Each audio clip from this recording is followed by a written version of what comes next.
Bienvenue sur Connection, la chaîne où la voix de chacun et de chacune compte. Mon nom est Bility Salagrand, où vous pouvez m'appeler aussi actrice du changement. Et j'ai le plaisir d'être votre hôte sur Connection, version française. Si vous venez d'arriver sur Connection, à quoi vous attendre? Vous pouvez vous attendre à rencontrer des témoignages de personnes inspirantes à travers leurs histoires, leurs valeurs, leur mode de vie. Bienvenue Maëva, Conrad sur Connection. Et c'est un plaisir de vous avoir du coup parmi nous en direct live. Et d'ailleurs, pour que notre audience en fasse plus connaissance avec vous, dites-nous, qu'est-ce qu'on devrait savoir sur vous? Oula, bonne question. Ouais, d'abord merci de nous recevoir, c'est super sympa de faire cette interview ensemble. Avec plaisir. À savoir sur nous, Déjà, le point principal, c'est qu'on vit dans un fourgon aménagé. Waouh. Et qu'on a fait ce choix il y a 2 ans et qu'aujourd'hui, on est très heureux d'avoir construit notre vie comme ça, d'avoir fait ces choix et d'en être là où on est aujourd'hui. Et on est très heureux de pouvoir partager ça avec toi et avec tes spectateurs sur ta chaîne. Ouais. Et du coup, qu'est-ce que ça vous a apporté d'avoir fait ce choix de vie parce que c'est un choix en soi, parce que c'est pas du jour au lendemain qu'on prend cette décision, c'est pas une décision qu'on prend à la légère. Donc, qu'est-ce que ça vous a apporté? Quels sont les challenges que vous avez peut-être rencontrés, les difficultés que vous avez rencontrées dans le commencement? Et même, vous pouvez d'ailleurs partager quand est-ce que ça vous a pris cette idée et quand est-ce que ça fait combien de temps que vous voyagez, vous vivez dans votre van? alors, pour recommencer, déjà, pourquoi est-ce que d'un coup ça nous a pris de vouloir vivre dans un van? Alors ça nous est pas tombé du ciel comme ça, c'est parce que un jour on était à vélo, on était en vacances à vélo en Bretagne pendant une semaine, et on a passé une super semaine, et quand il a été temps de rentrer, on était dans la voiture, je me souviens, avec nos vélos dans le coffre, et on rentrait, et le lendemain on allait bosser. Et on s'est dit, mais en fait, on n'a pas envie de rentrer, on a envie de continuer à découvrir la Bretagne. En une semaine, on n'en a rien vu. Et c'est vraiment parti de là, ce sentiment de pas avoir envie de rentrer, de pas avoir envie de retourner au travail, de devoir attendre les prochaines vacances. Et on s'est dit, si on n'a pas envie, comment est-ce qu'on peut faire pour ne plus jamais, le jour où on partira, ne plus jamais avoir à rentrer? Et donc à partir de là, on a commencé toute une réflexion. Ça a commencé dans les 7 premières heures de voiture. Wow. On a déjà commencé à réfléchir à comment faire et tout. On a évalué les options, différentes options. On pouvait partir à vélo pendant 1 an, par exemple, partir en sac à dos, je sais pas. Bref, on a vraiment fait tout le panel de ce qu'on pouvait faire, et il s'est avéré que vivre en van, c'était ce qui nous convenait le mieux, parce que nous, on voyait ça à long terme, avec vraiment l'idée de pas avoir de date de retour. Et puis on avait aussi notre petit chat au départ, et il fallait qu'elle puisse faire partie du voyage. Et voilà, donc c'est pour ça qu'on a choisi la vie en van. Ouais, on n'arrivait pas à trouver notre compte au final dans le fait de travailler 47 semaines, c'est ça, hein, 47 semaines par an, avoir 5 semaines de vacances, devoir travailler du lundi au vendredi. On avait l'impression de ne pas pouvoir réussir à savourer la liberté. Et travailler beaucoup, gagner suffisamment d'argent pour être bien, avoir voilà tous nos besoins satisfaits, mais de pas avoir la possibilité de vraiment savourer ça. Et ça, après notre retour de vacances, l'analyse c'était c'est notre travail en fait, c'est le fait d'être salarié qui nous empêche de savourer ça, parce qu'il y avait vraiment ce mauvais mélange entre le fait de travailler 35-40 heures par semaine te force à au final dépenser ton argent dans des choses qui sont pas forcément sensées, qui t'enferment après dans un mode de vie où t'as pas vraiment d'issue, t'as pas vraiment de liberté à part d'échéance de liberté à part un moment à la retraite dans 40 ans, tu sais pas quand est-ce que ce sera. Là effectivement nous on s'est demandé mais comment on peut faire différemment, comment est-ce qu'on peut bouleverser cet ordre-là. Sachant qu'en plus moi j'avais un métier au départ qui n'était pas facilement, on va dire, transposable dans un van. Donc ça a été vraiment toute une réflexion aussi sur ça. Moi, je travaillais dans les collectivités, je les aidais à faire des économies d'énergie, donc faire ça à distance, c'était pas possible, donc c'était vraiment tout un changement de paradigme, en tout cas pour moi. Et mais malgré tout, voilà, on s'est dit, on avait un petit budget au départ, Pôle emploi m'a aidé moi au début, donc je savais que j'avais X temps pour, on va dire, changer de paradigme au final, sachant que dans le van, on a tout ce qu'il faut pour travailler à distance. Et au final, on a construit tout ça en un an. Conrad a lancé son entreprise. Moi, je me suis mise à écrire des livres. Et au final, on a réussi, voilà, petit à petit, à changer vraiment notre point de vue sur tout ça. Et c'est une très bonne chose, ouais. La première force, la première motivation qu'on avait, c'était d'atteindre la liberté. La liberté, pour nous, elle passait par ce fourgon aménagé et par le fait de supprimer nos contraintes de travail, donc de plus être salarié. Et une des choses qui est formidable avec le fourgon aménagé, c'est que tes dépenses, les coûts de vie, ton coût de vie est ridicule. Le budget qu'il te faut pour réussir à vivre, c'est infiniment moins que quand tu es dans un appartement ou dans une maison et que tu vis en ville. C'est vraiment une des premières choses qui nous a donné beaucoup d'air, qui nous a permis de respirer et de se dire, ah ok, bah maintenant, on a beaucoup moins de pression financière, maintenant on peut faire ce qu'on a envie de faire. Et c'est vrai que pour nous, bah, c'était deux choses différentes. Moi, c'était entreprendre, Maëva, c'était écrire. C'est aussi d'ailleurs de l'entreprenage. L'entrepreneuriat. Mais c'était vraiment moteur pour nous de se libérer avant même de savoir ce qu'on allait faire, avant même de savoir comment on allait construire notre avenir. C'était d'enlever les contraintes. Et ça a été fondamental pour nous dans notre transformation. Et oui, donc du coup, cette aventure est devenue votre mode de vie et ça vous a permis d'atteindre ce que vous vouliez, donc la liberté. Et ça, c'est un mot où vous attachez beaucoup, beaucoup de sens, on peut le ressentir. Et du coup, est-ce que vous avez rencontré des difficultés, des challenges, peut-être un manque de soutien de la part de votre entourage? Est-ce qu'ils ont compris ou est-ce qu'il y avait d'autres difficultés, que ce soit dans la confection du van ou votre entourage, ou comment vous le ressentez? Alors sur l'entourage, on a été assez soutenus finalement. Je pense que nos familles nous font assez confiance, on va dire au global. Ils savent qu'on n'a pas pris cette décision à la légère et qu'on va pas faire ça n'importe comment. On n'a pas eu de gros freins, tu vois. Mais on a par contre certaines personnes qui ont des peurs que nous on n'a pas, parce que en fait on a éliminé, on fait pas ça n'importe comment, tu vois, et on a éliminé beaucoup de peurs de notre vie. Mais les gens ont des peurs pour nous et qui nous transmettent. Et ça, c'est très drôle, par exemple, quand on arrive dans une ville ou quoi, là, attention, allez pas dans tel endroit, ça peut être dangereux et tout. Et en fait, nous, naturellement, on a fait attention, enfin, puis voilà, on a quand même aussi appris à avoir une grande confiance en nous, en l'autre, dans les endroits où on va. Et finalement, voilà, il y a un peu, voilà, c'est pas un frein, mais c'est un peu quelque chose qui est au quotidien, où voilà, les gens ont tendance à nous transmettre des peurs que nous, on n'a pas forcément. Ouais. Et ils vivent dans un autre monde, un monde où ils regardent le journal télévisé, ils voient beaucoup de meurtres, de choses qui vont mal dans le monde. Et ça c'est un truc qui va peut-être au-delà de notre sujet de vidéo, mais il y a beaucoup de gens qui perçoivent le monde comme très négativement et qui s'enferment en fait dans cette perception, alors qu'il y a beaucoup d'indicateurs qui sont quand même assez exceptionnels. Le niveau de l'humanité à l'heure actuelle est juste incroyable.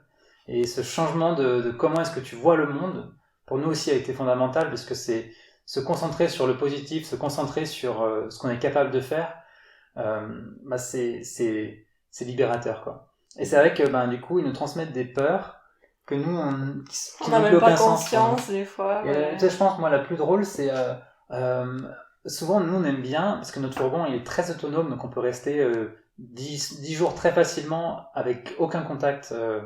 On n'a pas besoin d'eau, on n'a pas besoin de nourriture, on est autonome pendant 10 jours, autonome. Et souvent, du coup, on aime bien se mettre dans des coins isolés, que ce soit de la forêt, de la montagne, à côté d'une rivière, tout ça, c'est des coins super inspirants.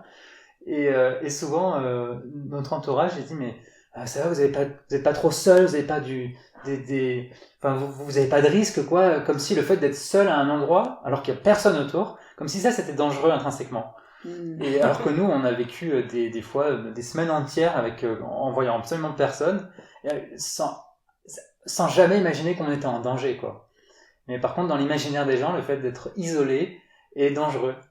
Alors que nous, au contraire, la seule fois où on va assez rarement dans des campings, mais quand on était à Rome, bah, au contraire, là, on se disait, il y a tellement de risques en fait de se faire cambrioler, de se faire voler des choses parce que c'est des expériences de retour d'expérience qu'on avait eues. On s'est dit, bon, là, on va pas prendre de risques, on va se mettre justement dans un camping.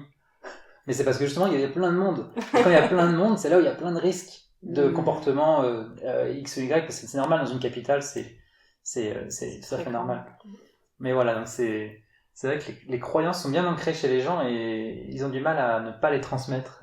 Et nous, on fait fi de tout ça, on est Et du coup, ça me fait penser, je me dis, mais en fait, peut-être que justement, ces personnes qui s'inquiètent pour vous, ça peut être des sujets pour toi, Maëva, d'écriture, en mode construction, d'enquête. Oui. Ça doit t'inspirer leur peur, justement. Ouais, c'est vrai. Là, j'en ai eu une inspiration il n'y a pas longtemps, justement. Ce sera l'objet du 3e roman, d'ailleurs, je pense. Mais oui, c'est effectivement des peurs qu'on n'a pas forcément et qu'on nous transmet, ça me donne des idées, effectivement, d'enquête.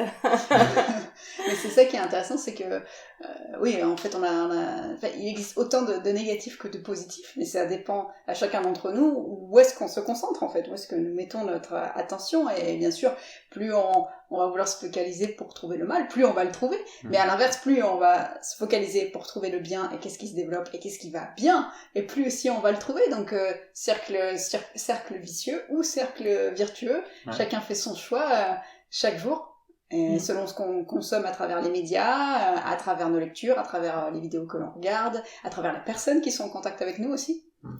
Et il faut savoir, en effet, prendre du recul comme vous le faites aussi. Il y a une chose qui était très nocive pour nous, c'était, et du coup auquel on s'est coupé complètement, un peu moins en ce moment, mais quand même complètement au début, c'était les informations. C'était les news, quoi. Et d'avoir en continu ce flux de mauvaises nouvelles, ce flux de pubs, même en fait, ce flux de choses qui nous arrivaient et qu'on consommait depuis tout petit. On se rendait pas compte vraiment à quel point ça pouvait être négatif pour nous, mais c'est le fait de s'être coupé complètement de ça. D'un coup, tu te concentres sur ton propre bonheur, sur la vie, sur ce que tu vois tous les jours, sur ce qui t'entoure, en fait, en réalité, parce que dans la réalité de la vie de tous les jours, il n'y a pas forcément des meurtres à tous les coins de rue, il n'y a pas de... Ouais, c'est le moment présent, quoi. Le moment présent, c'est ça. Et aussi ce sur quoi on a de l'influence. Exact. Parce que sinon, on se fait influencer par des faits extérieurs qui ne nous touchent pas forcément directement. Et du coup, également, comme voilà, vous parliez, votre van, c'est 7 mètres carrés, c'est ça? Oui, si on commence à compter en mètres carrés, ça fait pas beaucoup. Voilà, mais à l'inverse, c'est toute une vie. Mais du coup, justement, pour rebondir plus sur le côté relationnel, comment vous faites pour vivre ensemble, du coup, parce que là, on est sur la 3e année de vivre comme ça, on est d'accord? Ouais, c'est ça. Donc, quels sont vos secrets, vos astuces? Parce que même pour tout le monde qui nous écoute, ceux qui sont pas besoin d'être en van pour comprendre le fait de vivre sous le même toit, déjà, les tensions qu'il peut y avoir, mais là encore vous plus particulièrement. Donc qu'est-ce qui fait d'après vous que vous arrivez à maintenir cette ambiance voilà, et d'être dans votre 3e année du coup de van life? Je pense que d'ailleurs ce sujet a été fortement prégnant avec toutes les histoires de confinement qu'il y a eu. Je pense que beaucoup de personnes se sont retrouvées un peu dans notre situation et que finalement c'est quelque chose qui a été bon ou mauvais pour certains couples peut-être. En tout cas nous, je pense que ce qui est vraiment important quand on vit dans un petit espace comme le nôtre, c'est de communiquer, de pas laisser les choses s'accumuler.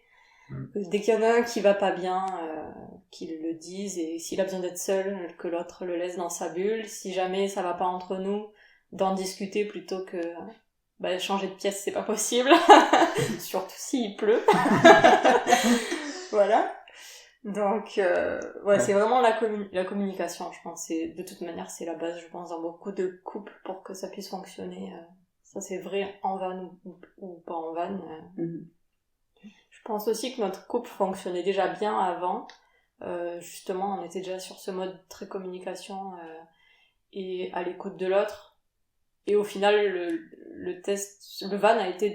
vivre en van a été un test, on va dire, ultime, quoi, pour confirmer le fait que ça marchait bien entre nous. Parce que si t'es dans le clash tout le temps, ça doit être très compliqué. On a la chance de pas avoir vécu ça. Et c'est une vraie chance. Ouais, c'est clair. Après, on a aussi un respect de la vie privée de chacun. De pas s'insinuer profondément dans la vie de l'autre. On a chacun nos espaces, notamment à travers nos activités ou à travers nos communautés dans lesquelles on est. Sur Internet, on fréquente d'autres personnes en ligne. Mais c'est important de quand même avoir chacun son espace et de pas venir empiéter dans l'espace de l'autre. Et ça, on le fait naturellement, on se laisse respirer, en fait, tout simplement. Et en fait, c'est là que toutes ces questions, on se les pose pas. Ça se fait naturellement et c'est parce que nos caractères sont compatibles. Après, il y a aussi, c'est vrai parce qu'on a aussi la même passion, on fait tous les deux du vélo ensemble, mais voilà, on n'est pas non plus tout le temps ensemble, c'est-à-dire que des fois, il va vouloir aller faire du vélo, moi je vais rester dans mon coin, en profiter justement pour avoir un peu notre espace chacun, ou alors aller me promener toute seule. Voilà, pour aussi avoir des moments un peu avec soi-même.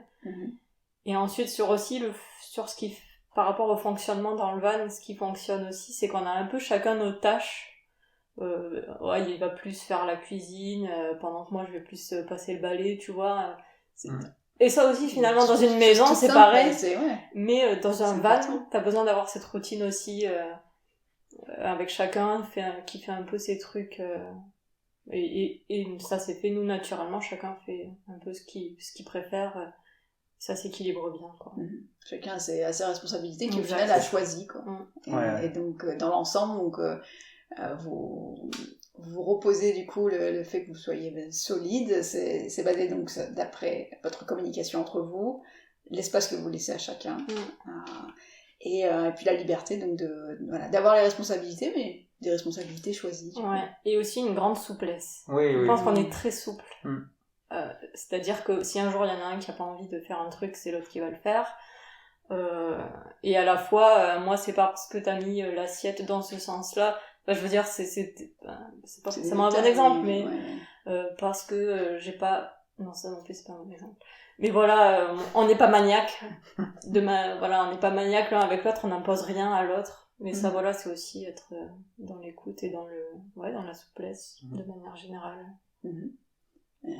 Merci du coup d'avoir partagé, d'avoir ouvert plus que les portes du Griffon. Et du coup, oui, sur le côté Griffon, donc justement, le nom de votre van, d'ailleurs, ce serait intéressant de nous expliquer, si c'est possible, en quelques mots, d'où vient l'origine du surnom du Griffon, et aussi, voilà, que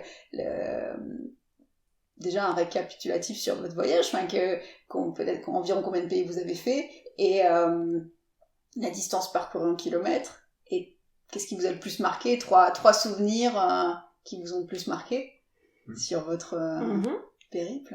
Alors, le Griffon, pourquoi? Tout simplement parce que je suis une grande fan d'Harry Potter. Et le Griffon, c'était en référence à la maison... pour ceux qui connaissent pas Harry Potter, désolé, mais donc Gryffondor, qui est la maison dans laquelle vit Harry Potter quand il est à Poudlard, à l'école des sorciers. Et donc voilà, c'était une référence à ça. Et le Griffon, parce que aussi, ça a ce côté, le Griffon, c'est un animal à tête de lion et corps d'aigle, non c'est l'inverse. Bon, en gros, il a des ailes et il vole et ça rappelle la liberté, tu vois, et le voyage. Et en plus la référence à Harry Potter, voilà l'origine du nom du Griffon. Merci. Et voilà, ensuite... Sur vos voyages. Le voyage, on a fait... Alors là, en 2 ans, on a dû faire 30 000 kilomètres. Alors, c'est marrant parce qu'on roule assez peu, mais on compte pas non plus les kilomètres. On a un rythme peu soutenu, donc on va faire, on va dire, un bond de 100 kilomètres. Après, on va rester à un endroit pendant une semaine. C'est en gros le rythme qu'on imagine. Mais dans les faits, des fois, on a eu des contraintes, on a dû aller voir telle personne, faire telle chose. La vie, elle a quand même des contraintes familiales. Et il se passe quand même des choses qu'on a besoin de faire. Et là, les différents confinements et les différentes contraintes liées au Covid nous ont aussi pas mal poussé à faire des kilomètres de manière non voulue. Mais ouais, environ 30 000 kilomètres. Mais c'est pas quelque chose qui est important pour nous. Nous, notre objectif, en gros, voilà, avec le Griffon, c'est d'être au sud en hiver et au nord en été pour pas subir des temps trop froids ou trop chauds. C'est pour ça qu'actuellement on a pu venir te voir, toi qui étais au Portugal. Et oui, et donc c'est l'opportunité de pouvoir te rencontrer, c'est pour moi une très bonne chose. Merci. Après voilà, sur les 3 choses qui nous ont le plus marqué avec le fourgon, moi il y en a une. Vous pouvez dire chacun Ouais. 3. Alors, c'est des choses qui nous ont marqué, donc c'est pas forcément positif ou négatif. Mais moi, la chose qui m'a le plus marqué, c'est le décès de mon chat. Il y a 1 mois et demi. Ça a été extrêmement douloureux. Donc, on avait Isis qui était avec nous depuis le début de notre voyage, qui était une chatte de 12 ans quand on a commencé, et là, quand elle avait décédé, elle avait 14 ans, ce qui est pas forcément très vieux ni très jeune pour un chat pour décéder. Et elle s'était parfaitement adaptée à notre mode de vie. C'était vraiment incroyable ce qu'elle était pour nous dans ce voyage. C'était une présence en plus qui était magique. C'était vraiment sa maison. On l'a laissée complètement libre de faire ce qu'elle voulait. C'était juste génial. Et là, elle nous a quittés il y a 1 mois et demi d'une maladie du foie fulgurante. On l'a emmenée chez le vétérinaire. 3 jours après, elle était décédée. Voilà, on l'a enterrée au bord d'un lac au Portugal, et ça a été très très marquant, très très douloureux. Mais bon, c'est la vie. On a des choses positives, des choses négatives. Ça, c'est très dur de perdre un compagnon comme ça qui m'a accompagné moi pendant 14 ans et nous pendant 7 ans. C'est dans toute notre pérégrination, c'était un chat nomade, quoi. Ouais. Elle a vécu, on parlait tout à l'heure, tu nous demandais les pays, elle a visité l'Italie, la Grèce, la Roumanie, la Bulgarie, la Hongrie, l'Autriche, la Belgique, l'Allemagne, la Suisse. Et en plus, vous disiez que vous vous installiez quelque part, elle allait se balader et elle revenait, quoi. Ouais. C'est ça. On arrivait, on ouvrait la porte, elle allait repérer les lieux, et elle était toujours là, elle revenait, elle passait plus de temps à l'intérieur qu'à l'extérieur. C'était... Dans les endroits plus compliqués, elle restait plus à l'intérieur, quand on était un peu en ville, ou qu'il y avait d'autres animaux, etc. Vraiment, elle s'adaptait à son environnement, ouais. Ça, c'était génial. Ça, c'était la première croyance qui nous est restée au début. La première peur, la plus grosse peur qu'on avait, c'était qu'elle s'y fasse pas. Et elle nous a vraiment surpris qu'elle arrive parfaitement à s'adapter à ça. Et c'est marrant parce qu'on projetait nos peurs à nous sur elle, mais elle s'en fichait en fait. Elle était juste heureuse. Elle avait besoin de nous, de son environnement, de ses croquettes, de sa litière et de ses humains. Et c'est tout. Elle s'est adaptée, mais c'était phénoménal. Ouais. Alors qu'elle avait 12 ans quand on est parti, quoi. Donc c'était pas un chat jeune qui a pu s'adapter en grandissant. Non. C'était un vieux chat déjà, pas un vieux chat. Ouais, voilà. C'est pas un chaton qu'on a récupéré qui a toujours vécu ça, comme on pourrait imaginer avoir besoin. Et c'était, Elle s'est adaptée, Donc ça, c'était un souvenir, enfin, c'est... Oui, un souvenir marquant. Ouais. T'as un numéro 2? Moi, on a rencontré des gens quand on était en Italie. Alors en Italie, c'était compliqué. Nous, on parle tous les deux anglais, français. Moi, je parlais un petit peu espagnol, mais on parlait pas du tout italien. Et les Italiens ne parlent pas du tout anglais. Donc communication impossible, c'est-à-dire que tu peux pas trop faire connaissance avec des gens et tout ça. Et un jour, on était garés depuis 1 ou 2 semaines au même endroit. Et tous les samedis, il y avait des gens qui venaient courir. Et un jour, grâce à Isis, on entend quelqu'un dire « Oh, they have a cat !» Et là, on s'est dit « Oh, il parle anglais !» Et puis du coup, ces gens qui nous voyaient là depuis 2-3 semaines, qui venaient courir là tout le temps, ils faisaient un pique-nique. Et on a été invités au pique-nique. Super. Et comme eux, ils parlaient anglais, ben on a pu communiquer avec eux, on a fait connaissance. Et donc c'est Nadia et Estienne qu'on a rencontrés, qui vont regretter que cette interview ne soit pas en anglais, qu'on a rencontrés là-bas, et avec qui on a fait, vraiment, c'est devenu des amis. Et c'est un couple voilà, de Sud-Africains qui vivaient en Italie, elle d'origine italienne. Et moi, c'est un de mes beaux souvenirs, tu vois, parce que on se connaissait pas, on s'est rencontrés au milieu de nulle part, et 3 jours plus tard, on mangeait chez eux, on était invités à prendre nos douches chez eux, des douches chaudes, c'était cool. Voilà quoi. Et pendant 1 mois, on est resté dans l'environnement l'un de l'autre, on va dire. On allait chez eux manger de temps en temps, on allait au resto. Voilà, ils nous ont donné les coins à visiter dans le coin. Bref, vraiment, c'est devenu en 1 mois des amis avec qui on est toujours en contact, qu'on espère pouvoir revoir un jour. Moi, ça, c'était un de mes souvenirs marquants du voyage. Ouais. Moi, ce qui me vient après en tête, ce serait le confinement. Le confinement en Grèce. Alors, il y a le bon côté et le mauvais côté du confinement en Grèce. Je pense qu'il y a ouais, le mauvais côté. Voilà, on était en Grèce quand la pandémie a éclaté. Non, on était en Italie. Au sud de l'Italie, qui était le centre de l'épicentre du Covid. Eh oui. Et c'était plutôt le nord, nous on était au sud. On a réussi à partir. On voulait aller vers la Grèce ensuite. Là, ça a un peu bouleversé notre calendrier. On est parti le plus vite possible vers la Grèce. Et on a très bien vécu au début en Grèce. Tout s'est bien passé. Jusqu'au jour où on a fait l'objet d'un coup médiatique des autorités locales. En Grèce, il y avait quasiment aucun cas. Si tu regardes le premier confinement, la première vague de Covid, ils ont eu aucun mort, enfin, pas aucun, ils ont eu très peu de morts, très peu de contaminés, c'était une blague chez eux. Mais les autorités, elles voulaient montrer qu'elles faisaient des choses, et du coup, il y avait des fourgons aménagés, des camping-cars qui étaient sur le bord de la mer. Et qui respectaient le confinement, c'est-à-dire que on était tous là, coincés, on va dire, parce qu'on avait décidé de respecter le confinement général, quoi. Donc, objectif, ne plus bouger de l'endroit où t'es, ne pas changer de région, et juste à sortir pour aller faire tes courses, tu vois. Donc vraiment, on respectait le truc, et tous, hein. Ouais. Et eux, ils nous ont, en gros, ils ont déporté tous les camping-cars et les fourgons dans un camping, forcés, obligés de payer le camping, machin, c'était n'importe quoi. Ce qui nous a exposé, nous, beaucoup plus au risque de choper le coronavirus. Mais bon, ça, c'était juste un détail. Nous, après, ce qui était intéressant là-bas, c'est qu'on a aussi rencontré 2 personnes. Un couple aussi. Ouais. Gladys et Moses, une Française et un Allemand, deux Erasmus, des étudiants qui étaient là et qui avaient eu la très bonne idée de venir en Grèce, depuis la France, en fourgon aménagé. Donc c'était étudiants sur place, mais ils avaient un fourgon pour pouvoir être libres les week-ends. Et là, ça a été le choix gagnant pour le coronavirus, le confinement. Ils ont pu s'évader. Et il se trouve qu'eux, ils étaient avec nous à ce moment-là. Et ensuite, ils ont trouvé, donc on était déportés dans le camping, ils ont trouvé une solution pour qu'on puisse rester sur un terrain privé, à l'autre bout de la Grèce. On traversait la Grèce à ce moment-là. Un de leurs professeurs qui avait un terrain chez qui on a pu du coup s'installer. Voilà, et on est resté pendant tout le premier confinement grec avec eux sur ce terrain, et on a vécu notre petit Corona camp à 4 avec nos fourgons, et c'était cool. C'était cool, franchement. Le Corona Camp, c'était plutôt sympa. Bah, pareil, du coup, on s'en fait des amis. Et ça, c'est chouette, ouais.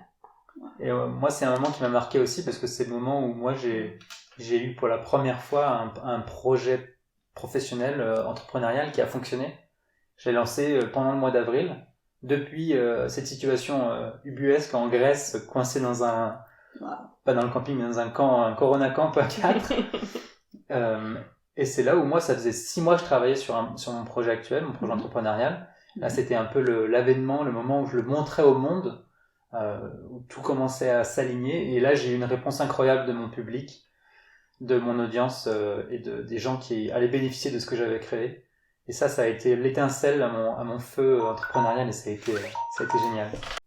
Et le oui, en termes de souvenirs également qui vous a marqué pour toi, Conrad, c'est notamment tu as lancé donc ton projet d'entrepreneur pendant d'ailleurs la pandémie et pendant votre van life. Exactement, comme quoi rien n'est impossible. Parce que tu m'aurais dit ça il y a 5 ans, j'y aurais jamais cru. Mais le moment pour moi de plus grosse réussite, ça a été quand j'ai enfin eu une réponse de mes clients potentiels, des gens pour lesquels j'avais créé un projet. C'est la première fois que j'ai eu une réponse aussi positive d'une audience. Et ça, c'était fin avril 2020. Donc en plein confinement en France, en pleine crise de coronavirus. Et ça, c'était quelque chose. J'avais toujours rêvé de ça. J'avais toujours rêvé de réussir à créer quelque chose qui avait du sens dans ce monde. Et c'était presque 2 ans et demi d'efforts pour à comprendre qu'est-ce que c'est d'être entrepreneur, comment il faut faire ça, comment il faut organiser tout ça, créer, comment tu crées de la valeur, qu'est-ce que c'est la valeur, enfin, tout ce qui est le business en fait. Moi, j'ai pas été formé là-dedans. Moi, je suis un ingénieur, donc un développeur d'applications à la base. Et j'avais énormément de lacunes en entrepreneuriat pur que j'ai comblé avec énormément d'ouverture d'esprit à travers des livres, à travers de l'expérience, à travers voilà, du contact avec des gens qui avaient réussi, ou du mentoring d'ailleurs, avec des personnes qui avaient déjà fait ce chemin et que moi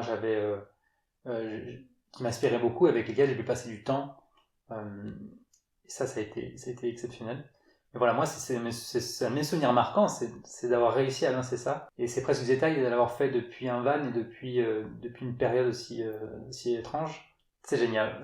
À un moment, je me suis retrouvé moi-même me disant, mais tout ce que j'ai fait avant, tout ce que j'ai appris, c'était pour ça en fait.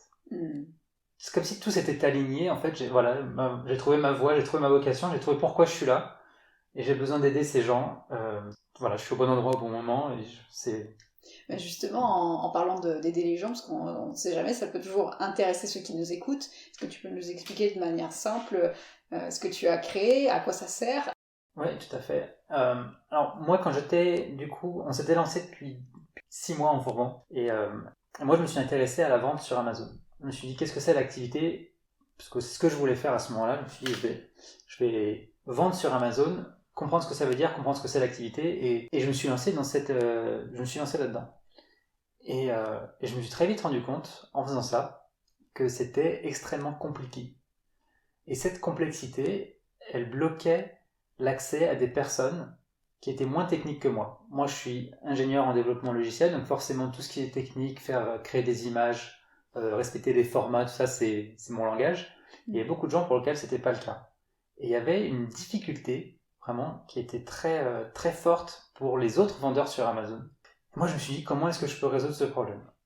Et c'est ça qui a été ma motivation, c'était de donner du pouvoir à des gens qui n'ont pas la capacité technique de réaliser leur objectif. Donc moi, très concrètement, les vendeurs sur Amazon, c'est des individus ou des entreprises, c'est des gens qui veulent faire du e-commerce en utilisant Amazon comme canal de distribution. Et ces personnes-là, je les aide à améliorer la qualité de leur fiche produit.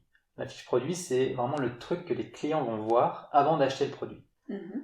Et pour faire ça, il faut avoir des connaissances en marketing, des connaissances en design, des connaissances en référencement naturel, plein de trucs qui sont complexes.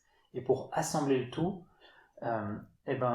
sans l'outil que j'ai créé, c'est plein de métiers qui sont éparpillés et il faut réussir à comprendre tout ça. Et moi, les vendeurs sur Amazon, je les aide énormément à accélérer leur activité, à augmenter leurs ventes à travers un outil qui s'appelle IntelliFox et que je serais très heureux de partager à ton audience. S'il y a des personnes qui sont intéressées, faut pas hésiter à aller voir intellifox.com.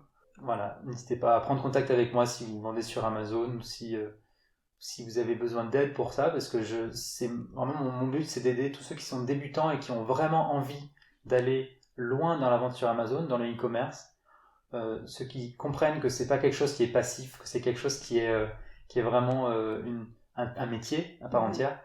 Moi, je suis là pour les aiguiller, pour les aider dans cette activité et leur fournir des solutions pour se simplifier la vie ou résoudre leurs problèmes. Oui, puis en plus, tu proposes déjà beaucoup d'outils en offert. Oui, tout à fait.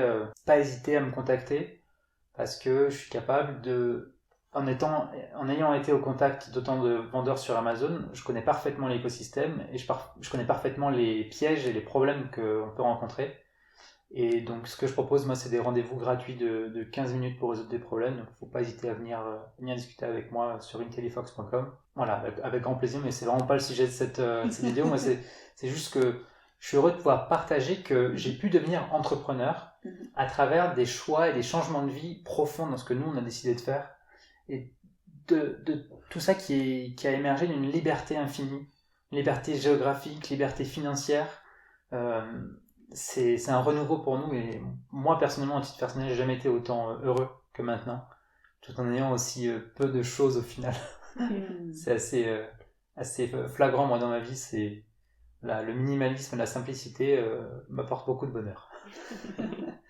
Merci beaucoup du partage, Conrad. Et du coup, là, pour partir justement, pour faire le lien, donc merci beaucoup d'avoir partagé vos souvenirs qui vous ont le plus marqué à travers votre aventure avec le greffon. Et là, on va partir sur des questions justement qui vont sortir du chapeau. Et je vais continuer avec toi, Conrad, puis ensuite avec Maëva.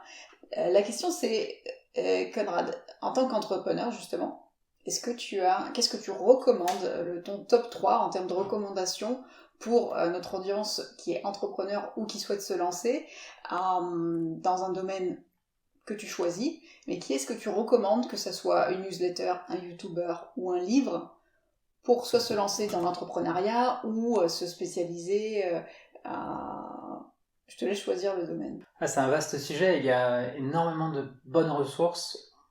Alors déjà, je dirais que le premier segment, c'est de s'ouvrir à la lecture. Il faut lire des livres. Les livres, c'est une ressource incroyable pour progresser dans sa vie, pour progresser dans son état d'esprit, pour se nourrir. Ça a changé ma vie. Je lisais très peu dans le début de ma carrière. Et là, maintenant, depuis quelques années, je lis énormément. Et il y a quelques lectures qui sont fondamentales. Donc en fait, si tu n'as pas fait, voilà, il y a le domaine business, et il y a le domaine aussi développement personnel. Souvent, ils sont intermêlés parce que les deux vont de pair. Après, s'il y a des ressources particulières que je dois viser là-dedans, il y a un des premiers livres qui m'a beaucoup plu, c'est Lean Startup d'Eric Ries. Très bonne lecture. Alors le classique, La semaine de 4 heures. Tim Ferriss. Tim Ferriss qui est, je crois, le premier truc qui m'a ouvert les yeux. Ah oui, d'accord, ok. Là, d'ailleurs, c'est bon, Tim, si tu nous regardes, je crois que t'es le point de départ de beaucoup de délires comme ça, mais de se dire, oui, on peut être libre en fait. On peut être libre. C'est les choix qui nous poussent à faire ça. Je rebondis sur ce livre-là. C'est la première fois où tu m'as parlé de fourgon, de vie en van. C'était après avoir lu ce livre où je t'ai dit, mais tu es complètement barré, calme-toi. Bon, puis après j'ai changé d'avis visiblement, mais voilà pour la petite histoire avec ce livre. Ouais. C'est des lectures inspirantes. Voilà. Après voilà, Lean Startup, j'en ai parlé, c'est plus sur le business, sur comment tu construis une entreprise, comment tu construis un produit pour un public donné. Ça, une excellente lecture. Dans le même domaine, il y a L'autoroute du millionnaire de MJ DeMarco, qui est, malgré son nom un peu tapageur, qui est aussi vraiment, vraiment excellent. Donc ça, voilà, il y a business, développement personnel, et il y a aussi un peu la connaissance financière, qui est un truc assez paradoxal, parce que j'ai l'impression qu'on est dans une société où, surtout en France, on n'a pas envie de parler d'argent, on n'a pas envie de parler de capital, mais on vit dans un monde où le capital règne, où l'argent est notre sang, le sang de notre économie. Et une des lectures pour moi qui a été fondamentale là-dedans, c'est le classique de Robert Kiyosaki, Père riche, Père pauvre, qui décrit ce qu'un père riche explique à ses enfants et ce qu'un père pauvre explique à ses enfants. Sachant que les pères pauvres, c'est quasiment tous nos pères à nous. Donc, 95%. 95%. Donc oui, ça c'était une lecture très enrichissante. Donc il y a tout ce côté livre, c'est des ressources. Ça coûte 10 € un livre, c'est incroyable. C'est incroyable ce qu'on peut retirer des livres. Donc il faut lire des livres. La deuxième chose vraiment impactante, c'est le mentoring. Donc, de s'entourer par des gens qui vont te permettre de passer au niveau suivant, parce qu'en fait, seul, je dirais la manière plus simple, c'est que tu es la somme des 5 personnes avec lesquelles tu passes le plus de temps. C'est la phrase qu'on entend souvent, mais c'est une réalité en fait. Donc si tu passes du temps avec 4 personnes qui ne correspondent pas aux objectifs que tu t'es fixés ou aux envies de liberté que tu as, tu vas rester enfermé dans ce cercle-là. Et le fait de s'entourer de mentors, de personnes qui sont là où tu voudrais être, ou qui sont capables de t'apporter une brique pour aller là où tu voudrais être, c'est incroyable. Donc moi j'ai trouvé quelqu'un qui avait créé une entreprise de logiciels en ligne, qu'il avait emmené à un certain niveau de revenu qu'il avait revendu. Et j'ai pris la première occasion possible pour pouvoir passer du temps avec lui. Et il avait une offre de mentoring à ce moment-là, donc je passais 1 heure par semaine avec lui au téléphone. Et ça a été une énorme valeur pour moi, ça. Donc ça, c'est vraiment intéressant. Donc je recommande vraiment de s'entourer de coachs, de mentors, de personnes qui sont capables d'analyser ce que tu fais pour te faire gagner du temps, en fait, simplement. Et justement, pour rebondir sur la notion de mentoring et de coaching, pour l'audience, j'aimerais faire la distinction, parce que pour certains d'entre nous, c'est pas forcément évident de comprendre qu'est-ce que c'est la différence entre un coach et un mentor. Donc, on va commencer donc par le mentor. Le mentor, du coup, ce sera plutôt quelqu'un qui, comme tu l'as dit, Conrad, qui a déjà accompli ce vers quoi vous voulez aller, ce vers quoi on veut aller, et donc qui va nous donner un chemin pour s'y rendre. On veut aller à destination B, il va nous dire comment lui il a fait d'après sa propre expérience pour s'y rendre.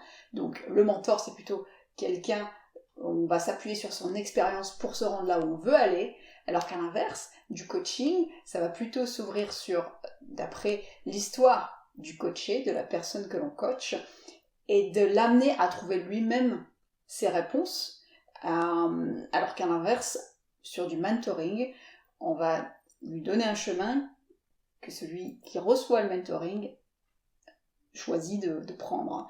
Est-ce que tu t'es reconnu dans le fait d'avoir fait justement du mentoring, dans le fait que ton mentor te donnait certaines voies et de les choisir, de les appliquer toi-même? Oui, tout à fait, oui, je pense que ta définition est bonne. Et voilà, moi je reviens juste sur mon ressenti. Au final, c'était quelque chose de vraiment fondamental, de s'entourer, sans pour autant s'associer, être quand même entouré, ne pas être seul, parce qu'on seul on réussit rien et on a besoin d'autres personnes pour prendre du recul sur ce qu'on fait. Mais voilà, c'est pas quelque chose qu'on nous apprend à l'école, c'est pas quelque chose qu'on a instinctivement. Mais voilà, s'il y a des gens vraiment qui ont eu beaucoup de réussite, qui ont fait ça, c'est que c'est plutôt une bonne idée en fait de s'entourer.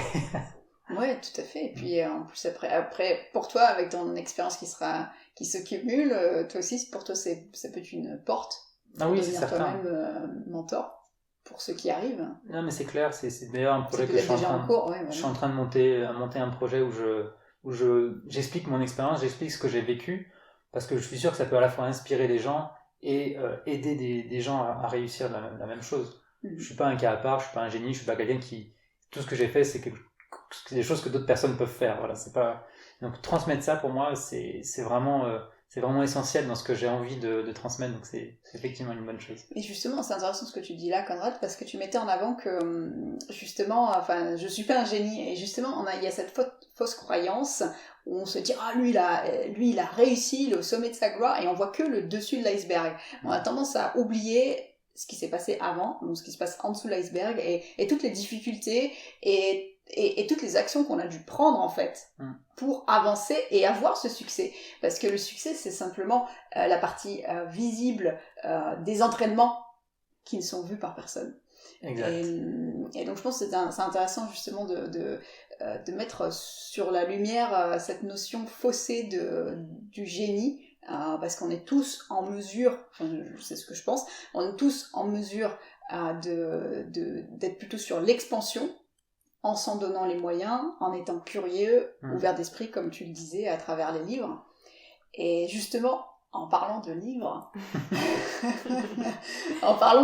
du coup, Maëva, donc auteur, est-ce qu'on dirait aussi autrice ou plutôt auteur? Parce que je sais que certaines emploient autrice. Qu'est-ce que... Alors, moi j'emploie indifféremment auteure, autrice, écrivaine, romancière. Très bien.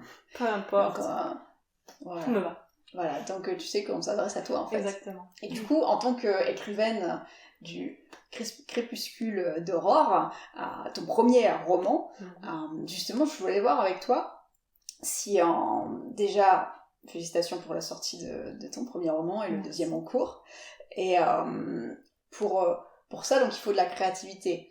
Il faut savoir se mettre en état de créativité pour écrire. Donc, est-ce que tu aurais 2-3 astuces pour comment tu te mets en mode écrivaine et écrire. Est-ce que tu te mets en condition tu manges différemment? Non, je pense pas, mais comment tu fais ça? Alors, avant d'expliquer ce que moi je fais, j'aimerais juste dire que bien sûr, être écrivain, il y a autant de manières d'être écrivain qu'il y a d'écrivains, d'écrivaines.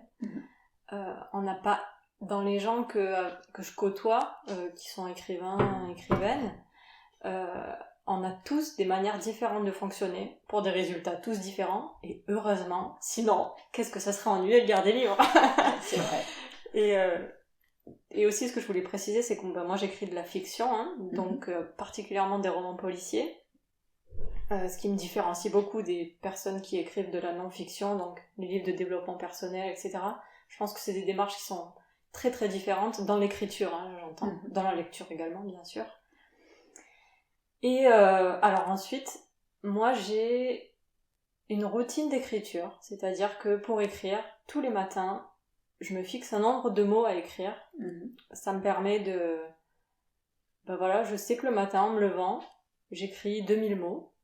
Et que une fois que j'ai fait ça, j'ai avancé de 2000 mots sur mon roman et je peux passer sur autre chose, à savoir communiquer sur mon premier roman, trouver d'autres projets d'écriture, etc. Et ça, c'est vraiment une manière pour moi d'avancer qui fonctionne très bien. C'est-à-dire que s'il y a un matin où j'ai pas forcément envie d'écrire, où je suis pas inspirée, je sais pas trop ce que je vais faire de cette scène que j'ai laissée en plan hier, c'est pas grave, je m'y mets dessus. J'écris 2-3 phrases un peu bidons et j'avance. Parce que, en fait, un roman, il fait 300... Moi, mon premier roman fait 360 pages à écrire. Et moi, en tout cas, si je me force pas à écrire tous les jours, comme étant une routine, ça prendrait des années. Et voire même, t'en verrais jamais la fin, parce que c'est vraiment écrire un livre, c'est traverser un désert. C'est la même chose, c'est quelque chose de très long que tu fais tout seul, t'es dans ton coin, et tant que t'es pas allé au bout, tu peux pas le faire lire, enfin, en tout cas moi, c'est comme ça que je fonctionne. Je vais au bout de l'écriture de mon livre avant de le faire lire. Et c'est une longue traversée de désert, et il faut continuer à avancer tous les jours, sinon je pense que tu ne finis jamais un livre. Et c'est d'ailleurs le problème de certains écrivains, écrivaines débutants, qui ne finissent jamais de livre, parce qu'il y a toujours un moment où tu cales dans l'écriture d'un livre. C'est pas toujours le kiff total, tu vois. Et donc voilà. Et ensuite, pour la créativité, l'inspiration, c'est un peu... Il y a une partie un peu de chance, je dirais un tout petit peu de chance, c'est-à-dire qu'un jour, en tout cas pour mon premier roman c'était le cas, j'ai eu l'idée d'un meurtre. Alors pas à commettre moi-même, mais bon, c'est une idée qui m'est venue comme ça. Je me suis dit, tiens, je pourrais avoir un personnage qui mourrait comme ça, et pour telle raison. Et à partir de là, j'ai écrit mon histoire. Et donc cette idée-là de base, elle m'est tombée un peu de nulle part. Mais tout ce que j'ai écrit ensuite, pour arriver à ce meurtre, en gros, à la résolution de ce meurtre, ça a été de la construction. Alors comment ça se passe, c'est un peu dur à dire parce que c'est assez intuitif chez moi, mais en gros je sais que pour que mon enquête elle fonctionne bien, il faut des faux coupables qui vont s'avérer ne pas être coupables ou coupables d'autre chose. Et bref, je construis comme ça mon histoire, brique par brique. Je crée des fausses pistes, et des fois je suis coincée, donc il faut que je réfléchisse autrement. Enfin, c'est assez compliqué à expliquer, mais en plus moi je suis une auteure qui est assez intuitive, donc c'est vraiment, j'ai l'idée de où je vais, et je remplis le vide entre le début et la fin, alors qu'il y a des auteurs qui eux vont tout planifier, qui vont imaginer toutes les scènes, etc. avant d'écrire. Moi pas du tout, donc mon processus d'écriture est assez complexe à expliquer. Mais en tout cas, ce qui marche vraiment chez moi, c'est cette routine d'écriture.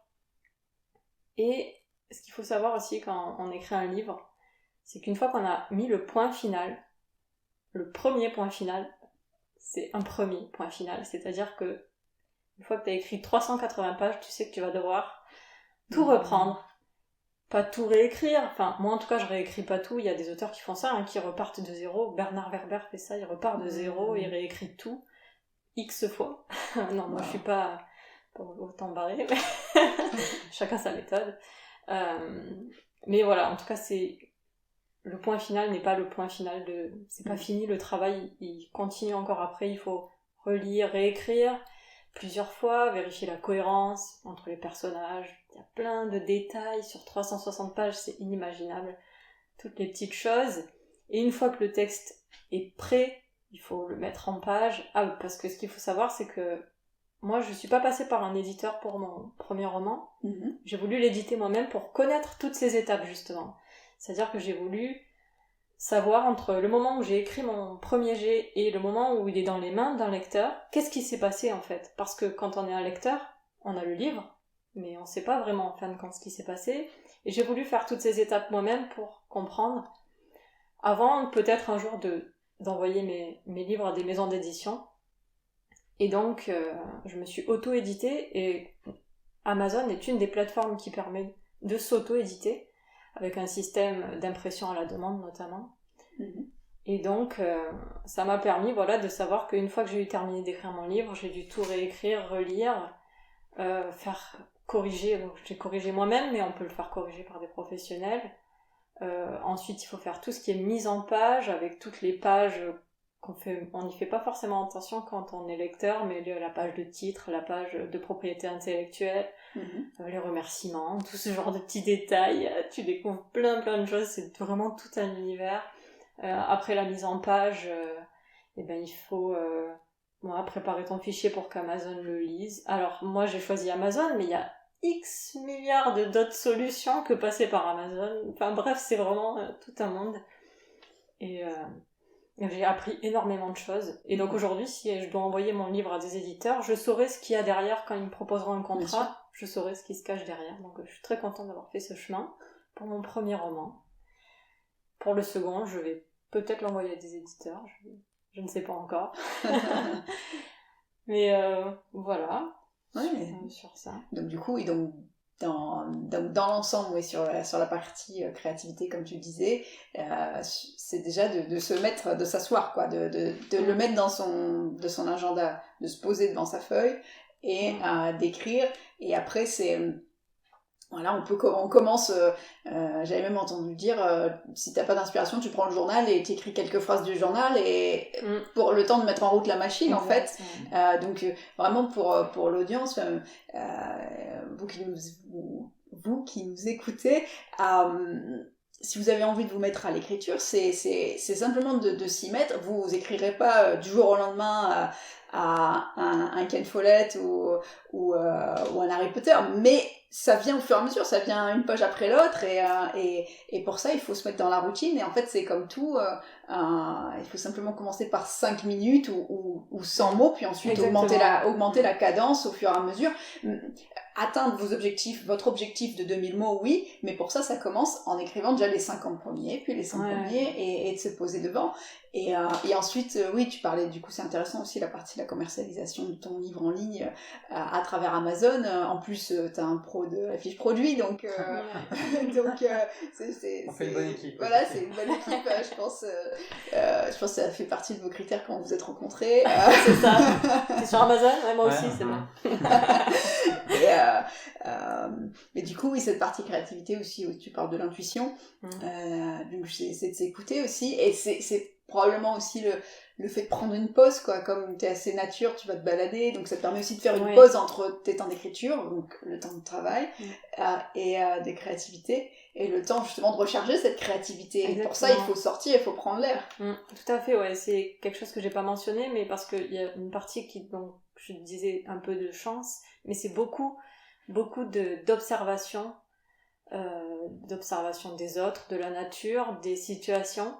C'est marrant parce que j'ai toujours été quelqu'un d'assez réservé, plutôt considéré comme réservé, timide, mais en fait je suis observatrice plus que timide. C'est que j'adore observer les gens, interagir entre eux.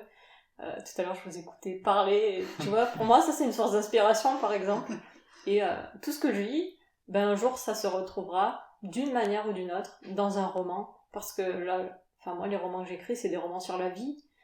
Enfin, certes, il y a un meurtre, il y a ceci, cela dedans, mais mes personnages sont des êtres humains.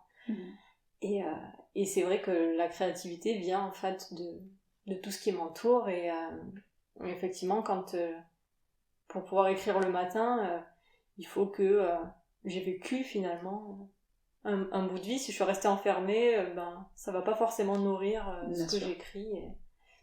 Oui, ça stagne en fait. Si on s'ouvre pas à autre chose à travers les livres ou en sortant, en allant prendre l'air, on stagne, on n'avance pas, il n'y a pas de créativité qui rentre, de nouveauté.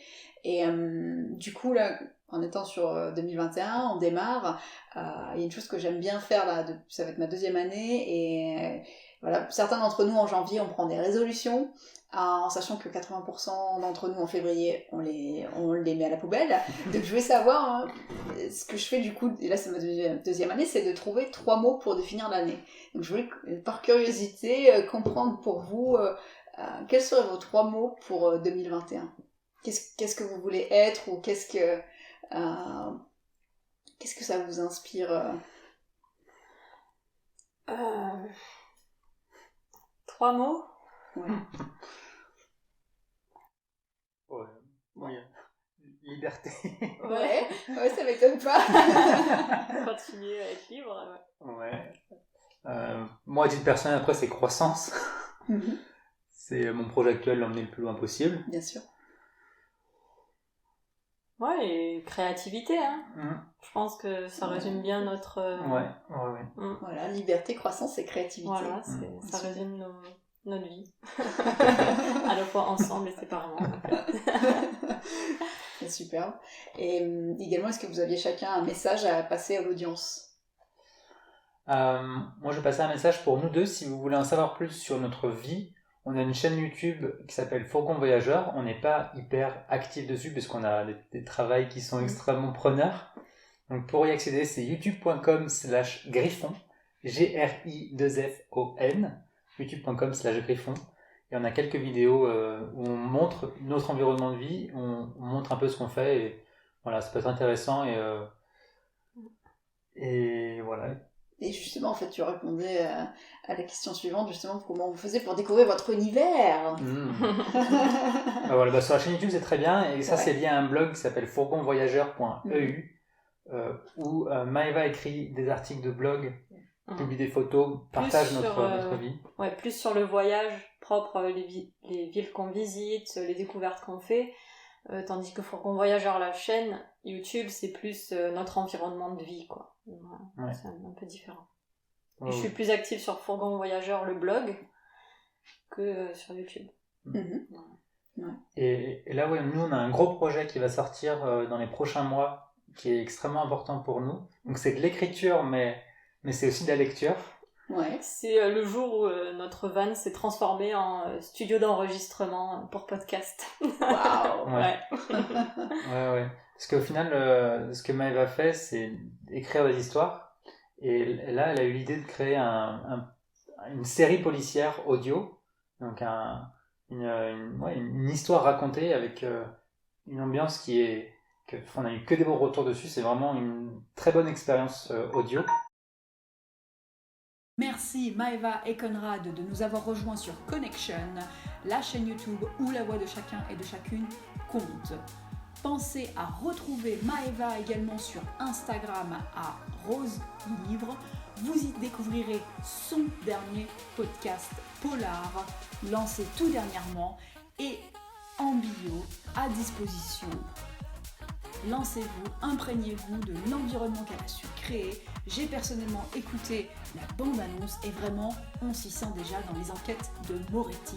On se sent déjà dans l'environnement du polar. Alors, pour ceux que cela intrigue et intéresse, allez-y, retrouvez donc Maëva sur Instagram à Roselivre et en bio, cliquez le lien et écoutez sur l'une de vos plateformes préférées. Pensez également à vous abonner à la chaîne YouTube Connection pour de futurs épisodes toujours plus inspirants, et sachez également que vous avez déjà d'autres épisodes disponibles en anglais. Merci à tous de votre écoute et continuez à apprendre pour continuer à grandir.